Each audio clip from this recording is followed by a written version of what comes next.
Çiçek ayın 10'undan Anta kararladı yeni pasajir götürmeklerin pahasını. Rayonlar arası marşrutlar için 0,97 lei kilometre için. İkinci konfort kategoriyası için 1 lei 9 ban. Rayon içinde marşrutlarda pahalar kalktı 1,2 bandan 1,11 lei kilometre için. İlk yazın çeketmesinden bitki değişiklere kadar rayon arası tarifler kurardılar 0,75-86 lei kilometreye. Rayonda da 0,85-96.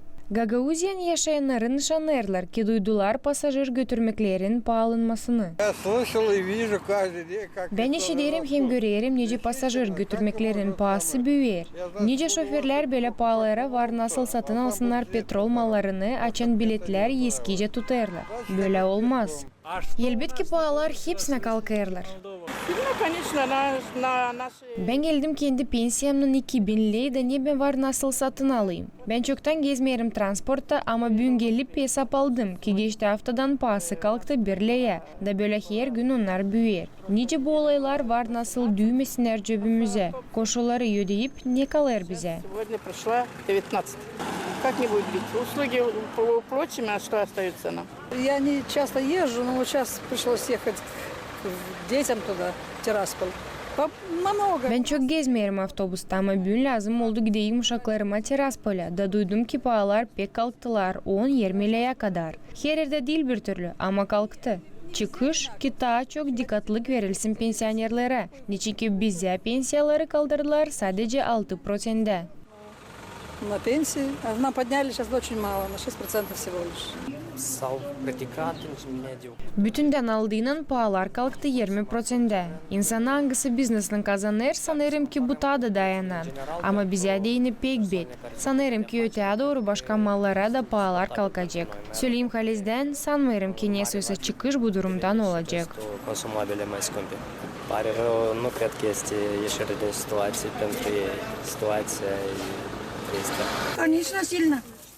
Elbette pahalar pek kalktılar hem hepsi mallara. Dizginjayadan 4 liraya pasajir götürmeklerin pahası kalktı. Конечно, сильно.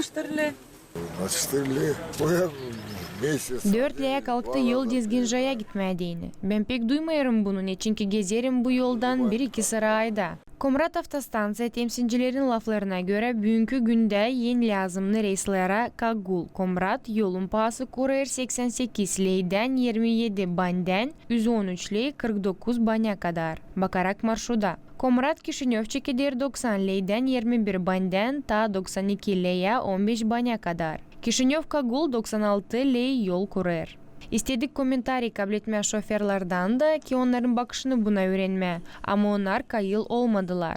Hükümet nişanlar ki böyle durum kuruldu ondan sonra nice gündüz tarafından konflikt çeketti hem Ormuzki prolevi kapandı. Hangisi pek önemli neft malları için. Devlet Transport Agentvası'nda nişanlarlar ki değişmekler bakılırlar karara göre Mardin 26'sından. Bu kararın bölümüne göre tarifler var nasıl değişilsinler 7 günde bir sıra bakarak petrol malların kalkmasına. Oleg Lotka, Anna Çibanova, Irina Rezunets, GRT Haberler.